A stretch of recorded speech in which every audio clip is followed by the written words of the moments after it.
Hello, everybody. Welcome along to the Blue Monday post-match stream for, guess what score? Shrewsbury 0, Ipswich Town 0.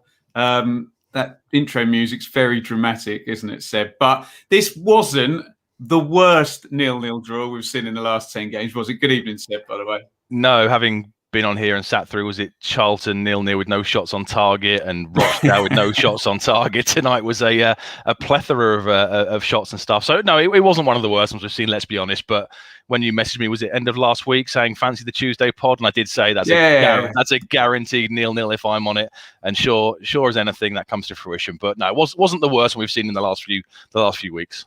We'll go in sort of infinite detail in a minute, Seb, but a game of missed chances, both sides not really on point with their finishing tonight, were they?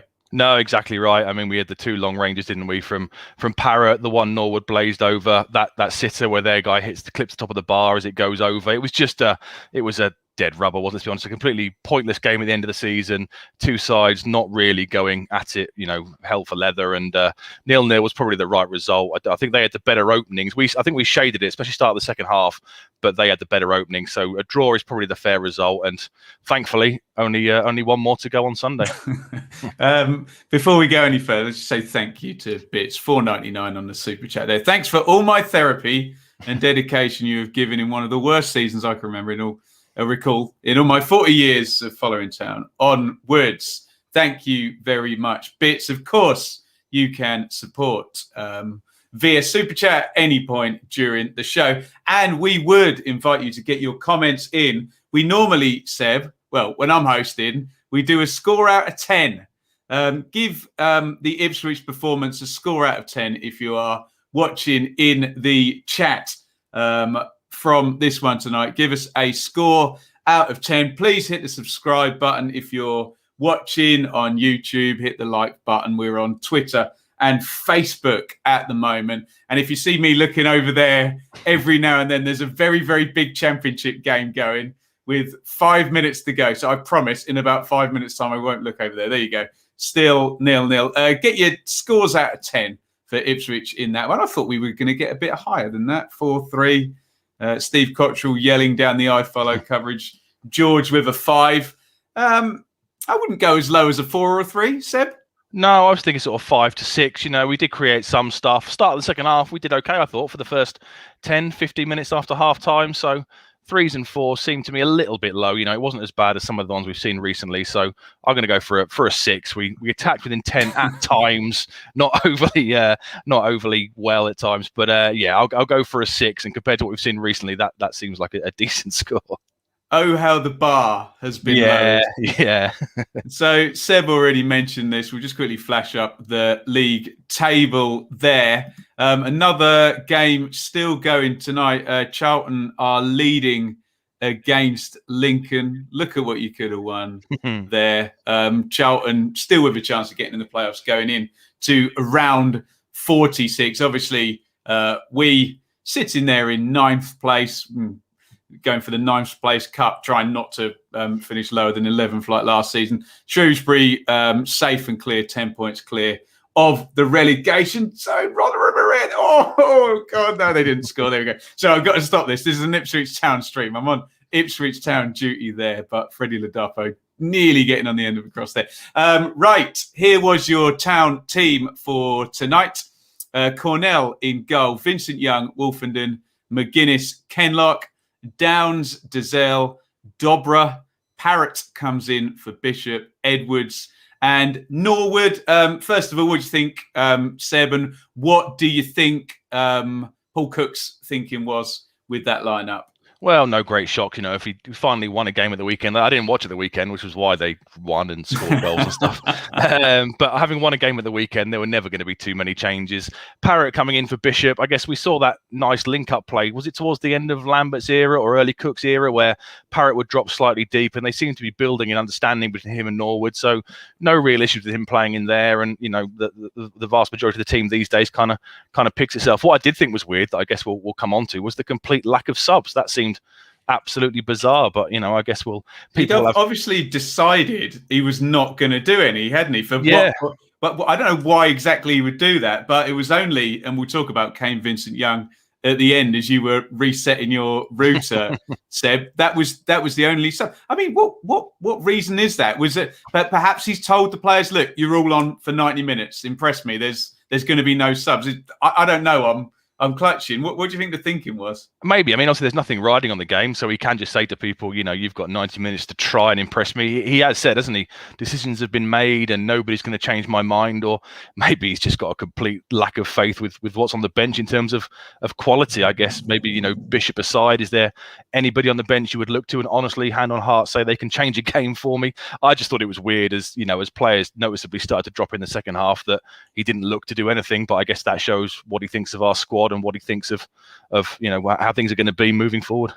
Yeah, right. There's the Shrewsbury team there. Burgoyne in goal. Familiar name there at right centre back there. Pennington, Walker, Pierre, Ogbeta and Love are the wing backs. Davis, who's been playing for years for Birmingham in the Championship. Vela, Norburn, Wally, who got sent off, didn't he, at Portman Road last year? Was that the same guy? I'm trying to remember. Yeah, that was a 3-0, wasn't it? Where you said we're not actually that good and you were pop on. We won 3-0, but we weren't very good. Mikey calls it the day Ben realised we were crap. Yeah. Yeah. Bloxham up top. Good luck to him. 17 years old and built like an absolute brick outhouse. I think he might have a future, Seb.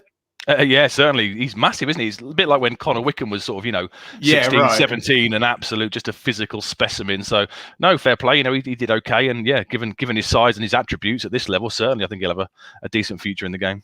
Get your comments in. We'll talk about the first half now. So comments on the first half, and we'll read a few when Seb's had his say. I think on chances, probably Shrewsbury edged the first half. Norburn sent Wally through 1v1. Dobra started to tick. He's probably going to get a bit better as well in the second half. But that was probably the one big chance for Wally on the 1v1. Bloxham had one saved from the angle. Cornell did well both times. Parrott with a long ranger. What are you saying about the first half, Seb? Get your thoughts in on the first half, guys. Like you've just said there, the two best chances fell to Shrewsbury. I thought Cornell did really well to get down for the first of the two. Did really well there. I'm not sure Holy would have managed to get down so quickly. So decent performance from Cornell with those couple of saves. Parrott has that one long ranger, which the goalie sort of pushes away. But other than that, nothing really happened. Dobra sort of looked to get on the ball, didn't he, and make things happen. And as the game went on, I think he started to grow into the role a little bit. A couple of times he would drop his shoulder and look to make a run. Okay, sometimes you're screaming at him to get a shot off when he's looking to make that extra pass, but at least he's looking to move it forward with intent. But they had the better chances in the first half. That Parrott shot aside, I don't think we really created anything, did we? On the commentary, Seb, I thought Ian Atkins was pretty good on the sort of broad strokes, and he wasn't quite having Parrott as a number 10. It does seem an odd role for him, and I didn't expect we'd see him again. I know he came in at the weekend as a sub. Do you think we'll see Parrott again for Fleetwood in the 10? Well, I mean, it's one last chance to look at somebody like Bishop, isn't it? Or maybe move Dobra more central. Like you said, I was surprised he came out of nowhere because he must have gone 4, 5, 6 squads without even being on the bench. And there were rumours online and stuff that he had a falling out with Cook, etc. But for whatever reason, he's come straight back in. As I said earlier, him and Norwood did link up quite well, probably 2 months, 6 weeks ago now, when he played that slightly withdrawn role. So they have shown they can do it in the past. But he is an out-and-out striker. He's been billed at Spurs as the next Harry Kane, etc. I think he wants to be playing in a front two, or certainly leading the line. So we might see him there on Saturday. And again, if we do, on Sunday. Again, if we do, I think that's a bit of sort of Cook, saying this is what I've got, and I'll give him one last go because I just simply don't trust or rate anybody else in the role. I thought we started the second half quite well, yeah. Seb. I thought there was a bit of intensity and real simple things of just, kind of getting up for it. And the sort of things that Roy Keane says, and everyone rolls their eyes when he's on Sky. Oh, run forward, run around. But it did have that effect the first 5 of the second half. Would you agree? Yeah, we started decently for the first sort of 12 minutes the second half. We were looking to make things happen. Kenlock was sort of starting to get forward a little bit. Dobra was noticeably getting on the ball, looking to make things happen, dropping a shoulder and running at them. And I kind of thought, okay, well, he's had them in at half time. He's kind of given them a bit of a rollicking maybe, and we're really going to show some intensity and some kind of, some attacking intent. But it kind of just drifted after that. When he got to about the hour mark, 65 minutes, I was starting to think, right, well, surely there'll be some sort of sub coming in or something to help maintain this momentum as the fitness levels are starting to drop. But it just kind of petered out apart from that one Norwood chance. I thought in the second half we should have been on the score sheet. I thought we showed enough, and with a bit of confidence, a bit of quality, everybody's going to be very pleased. Luton 0, Rotherham 0, done. Still, we'll ask the chat about that, who they'd prefer in League One in a minute, but there you go. I'll focus fully this way now. So Norwood slides in Edwards, tricky angle. He fires over the bar. Parrott, really nice long range, as Seb. That was going in the corner and dipping. Nice technique on that. And then the one time Edwards had a final ball, he feeds it back to Parrott and just composure, just slide that low into the keepers. We see middling Championship players finishing them every week, don't we? Kenlock cross, Norwood heads wide on the back post. That's it for Ipswich. Good chances, but just off it quality-wise, weren't they? Yeah. Don't you think, for those efforts?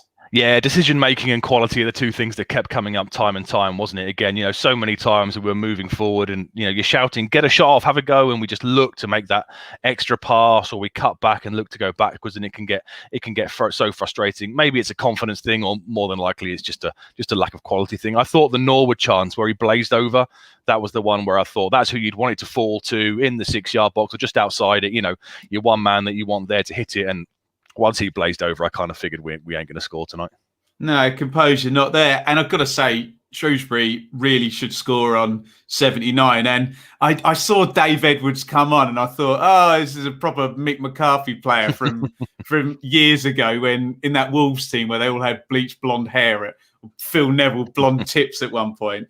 And I thought, don't let him have a header when he's running onto a cross, or B, a 1v1 where it's composure, and he gets a 1v1. Another good save by Cornell, but how Udo didn't score the follow-up where he won the header against McGuinness, and you think, let it hit you on the head and it's gone in the goal, and over the top, clips the top of the bar, and you've already mentioned Dobra feed, Norwood fired over. That was the chance, wasn't it? There was a lovely weighted ball through as well from Dobra, wasn't it? Really nice weight on the pass. Dobra hasn't got a break. Norwood hasn't got a break stride, but yeah, the one time you want that bit of composure, and like I said, probably the one person in the squad you want it to fall to. Unfortunately, he blazes over. Absolutely. And then you didn't see this, Seb, so I'll try and run you through it.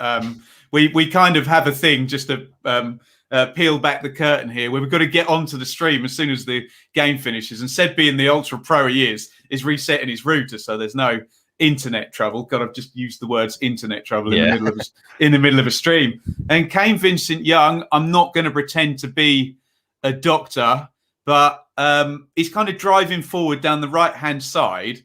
He goes down. It looked like the impact, what was there, looked sort of, in his ribs, or again, I'm not a doctor. And then he's down, and James Norwood's like holding his arm, and Vincent Young is banging his boot down on the ground. And then both physios come on, sit him up real slow. I didn't see the horrible snap it back in moment, if indeed that happened or was necessary. But some issue, I think, with the left shoulder. Obviously, there's one game of the season to go, and then will be August the 7th. But this guy's not got good luck with injuries. No, such a shame. If it is a bad injury, such a shame for him, because, he started to get going again. He's played the last 7-8 games on the bounce, and you're really hoping he can have a really good pre-season and Cook can pin his hat on him to be his starting right back for 46 games next season. So if it is a bad one, obviously we wish him well. If it is a bad one, that'll be a concern. But like you said, the one good time for it to happen is with a completely meaningless game for the last match of the season, and then a solid 2.5, 3 months of hopeful rest and recuperation. If he needs an operation or something, they can get it done quickly, and hopefully it shouldn't have too much of a bearing on him next year, because he's going to be crucial. We saw today with the fullbacks getting forward pretty much all game. That's how Cook's going to want to play. So KVY is absolutely vital for that, and fingers crossed it's not going to be a bad one. The worst one I saw, who's that Pompey defender who Norwich signed, used to play for Rotherham, scored against us, he was offside. I can't think what his name is. No, I know you mean, but I can't think of it. Raggett, Sean Raggett. That's it. I forget who elbowed him. I think it might have been Will Keane possibly, or Colin Quainer, and it was right in front of me, and they basically tried to reset his teeth right in front of the Pioneer stand. That was absolutely horrible. There you go, Liam. I got there 1 second ahead of you, buddy. So yeah, good luck to Kane Vincent Young. We did get the perfect segue. We normally shoehorn in chicken segues, and I haven't paid George to say this, but George apparently had some favourite chicken yesterday, Seb. So of course, we hope that George, if you have a look on the ticker there, got his 20% off. If he's in Ipswich, 20% off for Blue Monday subscribers. Visit www.chicken-ipswich.co.uk. Enter the code BM20 at checkout.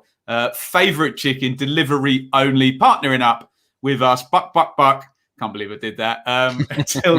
Until the end of the season. So I hope, George, you enjoyed your chicken, and I hope you did. How's the song coming along? Are you going to regale us with the last game of the season? Are you going to bring it out for the final pod? Yeah, there is the song. there is the song. Seb, right? What can we put back on the ticker there? Let's put that one up. Now you can follow us on Twitter at Blue Monday. Get your questions in. Subscribe on YouTube, where we are right now. Just hit that button. Follow on Instagram as well. Find us on Facebook. All of that good stuff. Get your questions in the chat. What I would love is your man of the match. I suspect we're going to get a lot of Dobras. If anyone wants to put any detailed, any scores out of 10 for any of the Town players, I know that's always good fun. We'll pop them up on the screen. But your man of the match, I mean, Dobra really did something that we haven't seen Town players do for much of this season, and attacked, but really tried to carry the threat, didn't he? But Cornell as well. Special mention for Cornell. Those two saves in the first half and that one in the second. If he's not on the money there, then we could have easily conceived. We got lucky with the one in the second half where he makes the first initial good save and the guy clips the top of the bar. But yeah, I'd say I guess let's go for Dobra from an attacking point of view, because he looks to try and make things happen. I guess he'll start against Fleetwood and hopefully sign off with a decent performance there. And is he going to be one next year that's going to get loaned out potentially to give himself a year's worth of development, or is he going to be a bit of an impact player? I guess we have to wait and see, but at least he's got the right attributes. He's looking to beat a man, drop his shoulder, get a cross in. All you want him to do sometimes a little bit more is just get that shot off, because we've seen in the past, was it Charlton in the Papa John's trophy towards the start of the season? He absolutely wellied one, for a goal from well outside the area, and sometimes you just want him to unleash and have that shot, but I guess that will come with coaching and decision making and confidence and stuff. So we'll go Dobra, and we'll see what he does next year, I guess. Just amazes me, and I don't want to go into a lament about the standard of the team, but the sheer novelty of seeing a player pick up the ball, spin, and little clever pick-outs. I know we see Dazelle do them often, Seb, where it's a no-look pass or one through the lines that you didn't quite see from the sidelines, and but Dobra a few times little balls inside the fullbacks. Are we going to possibly look back and say, this could have been a bit of a breakthrough? One where Dobra played well for 90 minutes in front of Paul Cook, and that question you're just asking, is he a loan out? Is he a get rid? Is he a squad player? Is he a first team? And maybe that question got a little bit answered tonight. I think so. It's the first time he started to look influential in a game, isn't it? We've had a few times in the league where he's kind of looked a little bit out of his depth at times, and he gets overrun a little bit. He's got a bit of a temper as well, but tonight he was really starting to affect things, looking to get on the ball and make things happen. that weighted ball through for the Norwood Charms was a lovely ball inside the full back, and it's a big year for him next year, because he signed the deal last summer. There was obviously interest elsewhere from Brighton or whatever, and maybe one club abroad. So he's going into the second year of a 3-year deal, so it is a really crucial year for him. Should he have gone out back in September and gone on loan to, was it Crawley, and he thought, I want to stay and fight for my place? I don't mind that. I quite like that sort of arrogance, that kind of belief in yourself. It hasn't really worked out this year as he wanted to, but hopefully he'll get a start on Sunday, finish the season strongly, and then next year is really it's going to be up to him, isn't it? I guess who we recruit in the summer will depend massively on his future, but he's the one that's got that little spark and can look to make things happen and can do things that other players at the moment in the squad can't do. Whether or not the squad in August can, is still lacking in those areas remains to be seen, but it's going to be a big year for him next year. So I'll put this one to you, Seb, and obviously to the stream and the chat as well. How many of that 11 do you go forward with? And a similar question, I mean, it might be the same answer. How many of those players are capable of doing what Paul Cook seems to be asking them to do? I think he's made it clear, hasn't he, that a lot of that side aren't going to be here. I guess if you look at that 11 tonight, if we were going into the starting immediately take out McGuinness and Parrott. Sorry to cut you off, Seb. Yeah, if we go into the starting game of next, let's say August, this is the first game of the season. If we've got Vincent Young at right back, Downs in midfield, I can see those two starting the first game of next season. After that, it's going to be very, very much dependent on the recruitment. If you look at that side there, I'd imagine, what have we got? Dazelle, is he going to be able to do what Cook wants him to do in a midfield too? And will he look better, like the guys were saying on the pod on Sunday? Will he look better with better players in front of him? Is he a victim of the players and behind the striker? Big ugly Sean Derry type next to him. Exactly, doing his hard work. Yeah, so I would say Vincent Young and Downs, if they start on the first game of next season, I've got no issues with that. The rest of them, Wolfenden, I didn't think was great tonight, but he's here for another 2 years, I think, on his contract. So Cook has to make a decision on him. Kenlock, I think, is fine as a squad player, but I think we'll be definitely after a new left back. McGuinness won't be here. One of Cornwall and Holy are going to be here next year, I guess, but only hopefully as a reserve, because we need better at the back. So out of that lineup, I'd say 2, maybe with Wolfenden and Dobra maybe pushing as squad players, depending how the recruitment goes. Let us know in the chat what you think of Seb's analysis there.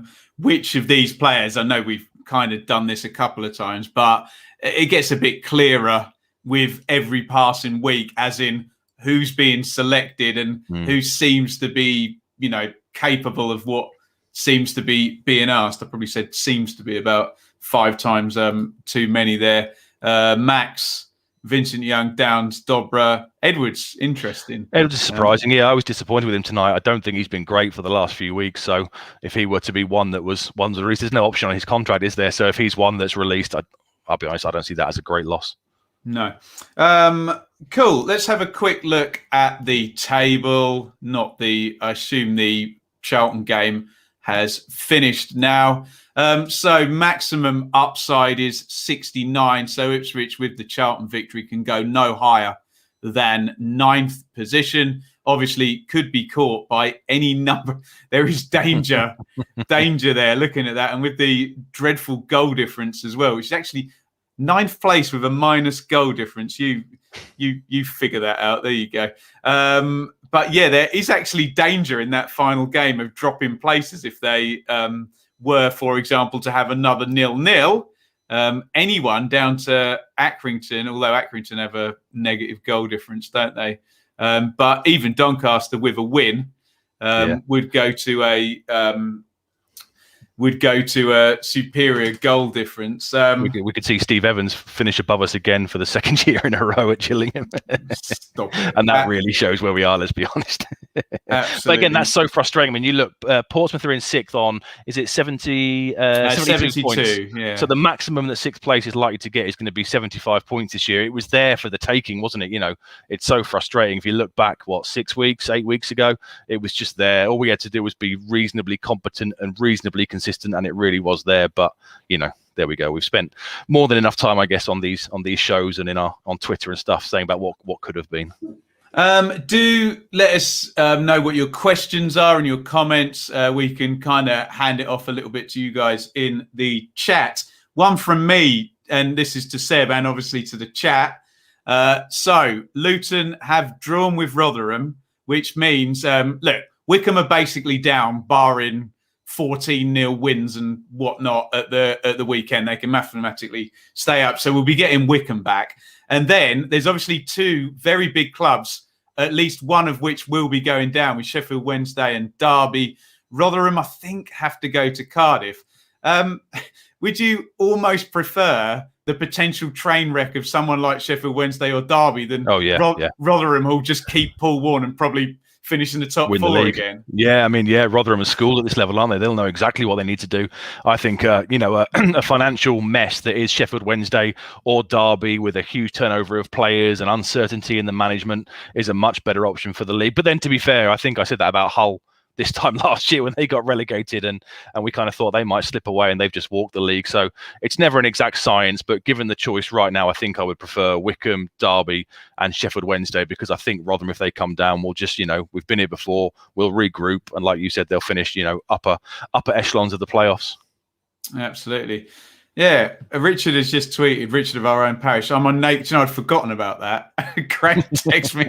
I will be on the Naked Football Show tomorrow. I haven't been on for like a year and a half, so that will be fun. What's Michael saying? There'll be two new wide players in the front three behind Norwood, Dobra to play in an Eric Gates type role. That will be nice. Chris is kind of doing it the other way than I was doing it with the teams coming down. Who do we want to see win the playoffs and not be someone we have to worry about next season? He's suggesting Sunderland. Blackpool all confirmed now. Well, in fact, it's Lincoln, Sunderland and Blackpool are all confirmed. Like you said, Seb, it's only potentially, I haven't looked at the fixtures actually, between Pompey, Oxford and Charlton. But look, to Chris's point, Seb, look, whoever wins the playoffs, you're still keeping down three of Pompey, Lincoln, Sunderland, Blackpool, who are all going to be an absolute nuisance next season, aren't they? I think so, but I do agree with Chris. I'd like Sunderland to get rid, because the buyout and the investment they might have, they'll really, really rival us in terms of going after targets and stuff. And they are a massive club at this level. So, Blackpool, you could argue, is it a bit of a one-season wonder? I think they've got quite a few players out of contract. Portsmouth seem to be having financial difficulties, and we hear from their fans that they want all the squad released. So they seem to be in a bit of a similar mindset to ourselves. So Sunderland, for me, are the ones I'd look to go up, because if you've got two biggish clubs coming down in Derby and Sheffield Wednesday, we're still stuck here. Portsmouth are stuck here. You want to get rid of some of those threats, hopefully, if next season goes to plan. Interesting.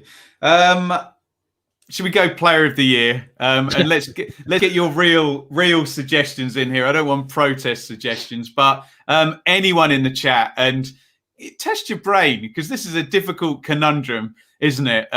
Player of the year in the chat. I know that's been coming up. Obviously, it is your right to do a protest vote, but I'm interested in who actually is the real player of the year. What are you saying, Seb? I was torn between Gazelle and Bishop, simply because they've both, finally played a decent amount of games. And at the start of the season, Bishop was looking really good, sort of in the number 8 role, looking to get forward and scoring a few games. And Gazelle, because for him, I think it's been a big season in terms of he's come back from that horrific injury 2-3 years ago. He's looked to play, he's played the vast majority of games. Okay, there's an argument he should have had a rest at some time. But I actually voted for Bishop in the end out of the two of them. Other notable mentions, I think if James Wilson had stayed fit for the whole season and played for the whole season, we'd be in a lot. Oh, there you go. Some of the comments coming through now are agreeing. If we'd have had Wilson fit at the back for the entire season, I think we'd be in a much, much stronger position, because his record when when he's been fit and he's played, our record is really, really good. So he's been a big, big miss. This is coming up now, isn't it? The whole Chambers thing never, ever, ever goes. In about 10 years' time, there'll be some way that Chambers can come back right back for a game. But obviously, it looks like there's going to be a right back shaped hole. Could it possibly be a Thierry send-off farewell type thing. But it is quite likely that we are going to see Chambers at the weekend, isn't it? I would have thought so, either at the right back position or he'll slide Wolfenden across like he did earlier in the season and put Chambers at centre back.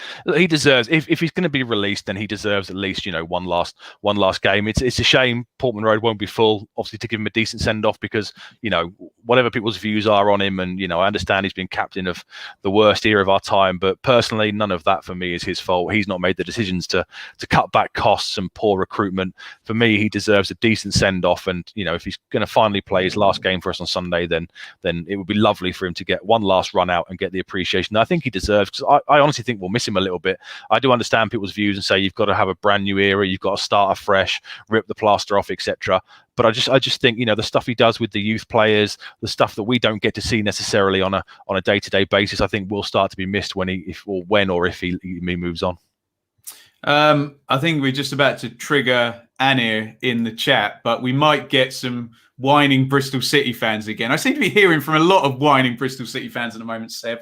But Andy Rolls, in the most unsurprising appointment in the history of football appointments, was he left Bristol City last week, and Mark Ashton is putting the band back together, isn't he? Andy Rolls is going to be the director of performance. Now, immediately we get told about Bristol City's appalling injury record. We're used to an appalling injury record of our own. Obviously, it's a little bit frustrating when we get new people. And look, there's a black and there's a white here, and I do think some Bristol City fans are just not very happy this season, and they want to, yell at Mark Ashton, they want to yell at Steve Lansdowne, they want to yell at Andy Rolls and all of this. What's your view? Because sometimes you look through the injuries that actually happen, and they're tackles in games, which is not the performance director's lookout, is it? But in comes Andy Rolls, and as Greg, sorry, this is going to be the longest question in the history of questions. As Gregor McGregor said to me on the interview we did with him when Mark Ashton was announced, the Bristol City journalist, when does having good contacts become jobs for the boys, and when does jobs for the boys become, well, I've just got contacts and I know people in football? Yeah, I mean, I think it's encouraging because we're finally looking to appoint footballing people with a footballing background into key areas. In the past, Evans would have gone to somebody at the club already and just changed their job title for the upcoming season. So, we're starting to appoint people in the correct positions. If you believe what TWTD and stuff are saying, there's more to come with Scott Barron potentially coming back as a recruitment analyst and, some sort of recruitment professional. So it's encouraging that we're looking to get these kind of things done. And let's be honest, we need some sort of head of sports science or some sort of head fitness coach type role dramatically. Our record with injuries is poor. We have a lot of the muscular type injuries, not so much the in-game ones, but the ones where people pull up. So if he can make a bit of a difference there, happy days. I mean, for me, the number one thing is at least we're getting these things done. And these guys are taking drops down from a championship club. I know they've not had the best of seasons this year, but they've got a big manager in Nigel Pearson. You could argue they're looking to push on. You'll know better than me what Bristol City fans will be thinking and what they're hoping for next year. But these guys are looking to, come down. They're all very angry. Extremely angry people at the moment. But they must have been sold the dream, by either O'Leary or the three Lions. So I think it's encouraging that good footballing people are being appointed into the right positions, and I can't really see how we can get it wrong compared to what we have done in the past. Where we've just had no head of sports science and no head of recruitment. I think it's an encouraging thing, and hopefully we'll see a few more positions filled quite quickly. And I guess for them as well, for Bristol City, it's a chance, isn't it? If Ashton's going, it's a bit of a chance for them to clear the decks. Has Pearson signed a 3-year deal the other day, didn't he? So he did. Yeah. So he's clearly going to be looking to mould the backroom staff as he wants. So it kind of works both ways. They might be looking for a freshening up and a change, and hopefully we can take advantage of that. And the proof will be in the pudding. As I keep saying to lots of Bristol City friends of mine who, with every person that comes across, want to tell me how terrible they are. I keep saying I would quite happily swap the very terrible last 5 years that Bristol City have had with 100 points under Steve Cotterill, selling Aidan Flint and Bobby Reid and Adam Webster and Lloyd Kelly and Josh Brownhill and whoever, and making lots of money and beating Manchester United in the cup and finishing near the playoffs in the Championship without parachute payments. And having the CEO of the year 2019, don't forget, from that honours list. There you go. And that beautiful new stand they've built and the expansion of Ashton Gate. I think most Ipswich fan would take that as the next sort of 3 to 5 years, wouldn't they? But I understand. I get it. Keep your comments coming in. We'll stay on a few more minutes if there's any questions coming in. So keep them coming as we go.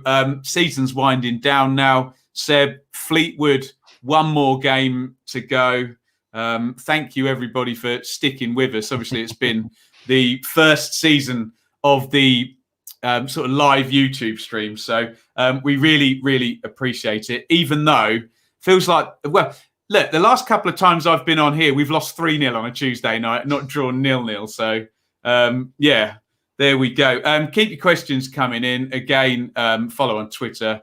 And you can super chat at any point in the broadcast. In reality, all the entire fan base is united. We're just waiting for 3 p.m. on Sunday, aren't we? Where the season is finished, it's over, and I assume the retained list will be out pretty much 9 o'clock on the dot on Monday morning. We'll then know for definite who's moving on, and we can just look forward to a real summer of excitement. I mean, I've not looked forward to a summer probably since the year we finished 5th in the Premier League, and went out and signed all Trinity George and Serini and stuff. This could be a real exciting summer if we get things right and things move quickly. We might not have to wait for Ashton maybe to get a few bodies in, and then when he comes in, hopefully it'll be like a conveyor belt. Next, and it can be a real sense of optimism. And then the usual tick-offs will happen. The new kit will come out. The squad numbers will come out. The first pre-season friendly game will come about, and then before we know it, hopefully, touch wood, there'll be 20,000 there for the first game with the 3 Lions, and then who knows where a bit of optimism, a bit of sensible recruitment can take us next year. Yeah, absolutely. I honestly think we might. Our friends up the road who've done their Vrancic and Teti have been announced as being released today. So I think when Paul Cook knows who's fit for the weekend and who he does and doesn't need, there is even a chance that they might drip out some announcements even before the weekend. I know you can get egg on your face doing that, but yeah, it does totally feel like that. I'm just going to ask you, Seb, about Kieran Dyer. I know we were all a bit disappointed when Liam Richardson, who's done a great job at Wigan, hasn't he, signed up there. But Dyer's, Richard's been posting the quotes in the chat. Dyer's doing the press now. Is the Richardson-shaped hole a big opportunity for Dyer, who's front and centre in front of the cameras now? Yeah, it could be. I mean, Cook obviously clearly rates him because he's promoted him from the under-23s role, and he's involved in all the warm-ups, and that role, I guess, in theory, could be there for him. Personally, I wouldn't mind an external appointment. I'd like someone who comes in who can look to challenge Cook and support him in the right ways. But sometimes I just think you need a bit of a freshness. But there's no reason why Kieran Dyer couldn't stay involved in the first team and be a first-team coach. He's clearly very highly rated. I mean, he'd be the best playing history of any coach of ours for a good number of years. He's made no qualms about the fact he wants to be a manager. He said in the past, I want to be a manager at Ipswich Town. So if he can learn from Cook, either in an assistant manager role or in a first team coach role, then there's absolutely no reason, we can't be the benefits of that. He talks really well, very good tactically, apparently at the under 23s level. And, he must have an amazing contact list of people he's played with and people he's played against. So, that information is there to be utilised, and Cook can use it either on an assistant manager basis or a first team coach. But for me, I would prefer an external appointment. I just think you need that bit of freshening up sometimes. Absolutely. Eric asks new keeper ideas. Can I sort of parlay that into? You said Cornell did quite well tonight. Do you see a new keeper or one or other of those dropping away? The trouble you've got, they're both contracted for another year, aren't they? So you're not going to register 3 senior keepers in the squad list next year. So either you've got to move somebody on and keep one as the backup and go and get somebody new. I mean, Holy, to be fair, has kept, is it 16 clean sheets this year? So from a purely numbers point of view, you look at Holy and think, okay, he's decent. And then equally, you'd look at Cornell with the distribution at his feet and think, okay, he's decent. But we've seen in so many games, they have both got quite a bad Rick and quite a bad error in them. So I think he'll look to bring somebody else in and move one of those two on. And for me, you could toss a coin which one you keep and which one you look to move on. I imagine Cornell won't be on much money, having come in from Northampton. So maybe that's got something to do with it. If Holy's the bigger wage earner and you want to free up a bit of wages for the salary cap management protocol rules, whatever they are, maybe he's the one to look to move on. But I think it's an area Cook will look to address. But surely all of our recruitment focus really needs to be going on to the three behind the striker, the creativity and the striking options. That's where we need urgent work. The defence isn't that bad. You can pick up Neil's question there then. What about Lang from Wigan? He played against us a few weeks ago. I know Wigan's got new ownership now. Can you see Cook going back to an old club and paying a fee for a player already playing in League One? Potentially. I guess it depends what we're going to do. If the rumours are to be believed on Twitter and stuff, then we're going to be looking at going at sort of championship level kind of players to hopefully steamroll the league. But I think Cook has said a couple of times he wants to go back to his generals, his trusted people. Roy Keane did it with the Sunderland guys. Mick McCarthy did it with Wolves guys. People like to have people in the dressing room they can trust, and that normally comes with having played under them before. So I think the likes of Evans from Wigan might well come in. He's out of contract, I believe, isn't he? So I think he'll be one of the ones that Cook looks to do as one of his midfield too. And the rest of them will depend if we can't get our first choice targets, if we are looking in the lower end championship kind of shopping lists, if we can't get those guys in, then potentially there's no reason we couldn't go and look to pay a fee for a League One player. But I don't think we're going to need to spend that much money given the mass of players that are about to go onto the free market. This isn't going to be a season where you've got to spend 7-8 million quid to get out of League One. A bit of quality up front, a Johnson Clark Harris type player for $1 million and some really decent creativity and pace behind him. 1.2 says Dara. Yeah, and some creativity and pacing behind him could make all the difference. And I don't think he'd have to spend a lot of money to do that, to be honest. So old generals then. So Nathan Byrne, Jay Dunkley, Kieran Dowell, Kiefer Moore, Jamal Lowe. It'll be nice, wouldn't they? All playing at these. Actually, Nathan Byrne might be available if Derby go down, but he'll go back to the Championship, won't he? Liam asked, Ben, not you, Seb. I'll answer this one. Do you reckon there will be less loans next season from Premier League clubs as they've not really worked? I think several things are going to happen in the transfer window that are going to make it. Everything's going to get moved back, I think, because we're just coming out of COVID. It's going to be 1 million players out of their contracts. They're all going to go first. Then people are going to be sizing other people up in terms of fees. We've got the Euros as well, which slows down the chain, doesn't it? Normally, even though we're Ipswich and we're talking about League One, normally there'll be a ridiculous transfer 10 removed that starts the ball rolling to get a parachute team to spend some money in the Championship, to flood some money into the Championship, to let Championship teams release to then go to League One, where we would likely, along with Sunderland, be the last people in the pyramid, other than Salford, with money. So I think it's all going to be a bit rainy day stuff. So if loans are happening, I think I can just see this being a rush summer. And I think it's going to be hard work for anyone who, doesn't have Champions League, Premier League, I know it's always hard for those people, but I think it's going to... I think it's going to be a bit of a harem scarum run. And hopefully we'll have business done nice and early. But there we go. Thank you, Liam. Seb, is it worth pinning our hopes on Norwood staying fit next season or cutting our losses? There is obviously you can bring in competition for him as well. Yeah, I think that's what will happen. I don't think he'll be our starting striker at the start of next season, but there's no reason. I mean, the ball's in his court, isn't it? If he can go away and have a really good pre-season and come back lean and fit and firing and hopefully stay fit, there's no reason with better players behind him and better service, he can't score us, 10, 15 goals a season. But I do think if we're starting the first game of next season with him as our first choice striker, it would suggest that our summer recruitment hasn't gone amazingly. I guess we'll look to bring in at least 2 strikers. And I guess with that extra competitiveness for him up front, it might bring the best out of him, but it's totally in his hands what he does this summer. Liam, after besmirching your character and slandering your good name, has apologised.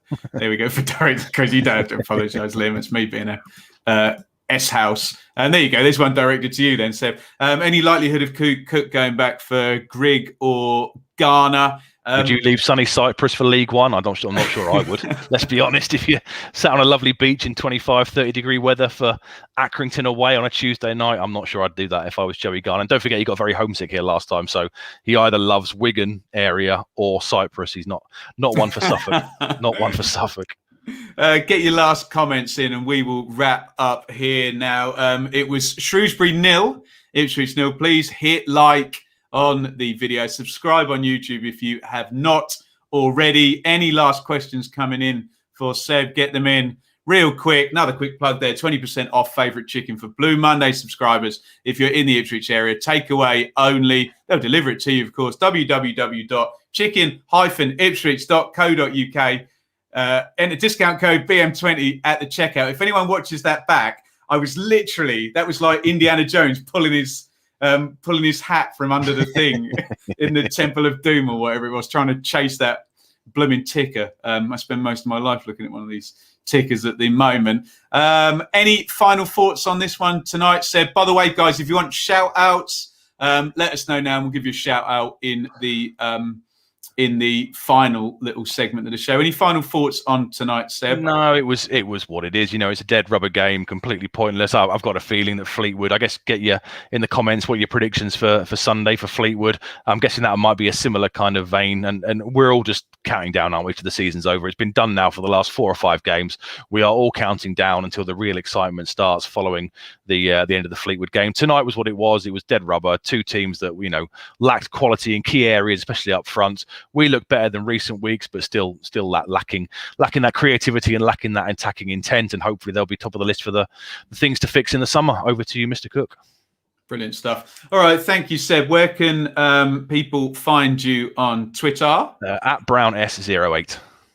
So go and give Seb a follow on Twitter. If you want to shout out, let us know now. We are off in just a minute. All of the Blue Mondays ticking along the bottom there. It's at Blue Monday ITFC on Twitter, which is where the majority, this plant, this little fruit fly just keeps coming around and then flying towards the light up there. Most annoying.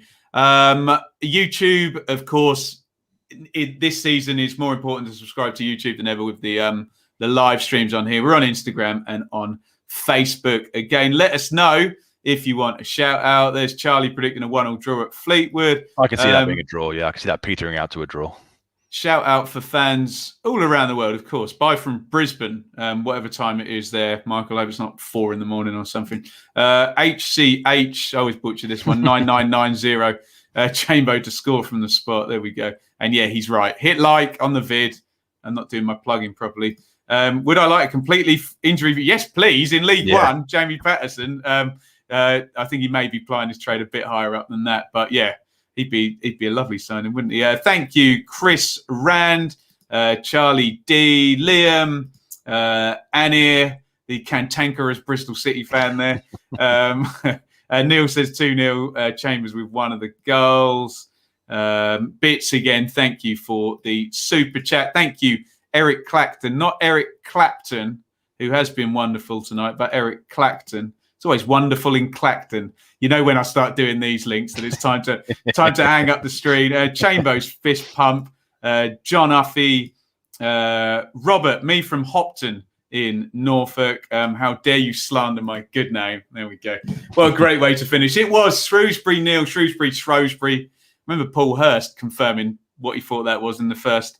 It's a long time for a mention of Paul Hurst in a Shrewsbury pod. Thank you, everybody, for joining us. Say good night, Seb. Thank you, everybody, and we'll look to see you next year on the live streams again. Hopefully with a lot more excitement to talk about. Goals everywhere. Yeah, shots on target, crazy things. Dribbling, running. If I could do a Roy Keane impression now, I would do it. But thank you, everybody, for watching. We will be back for our last show of the season on Sunday, which is Mikey hosting and Joe and Dave.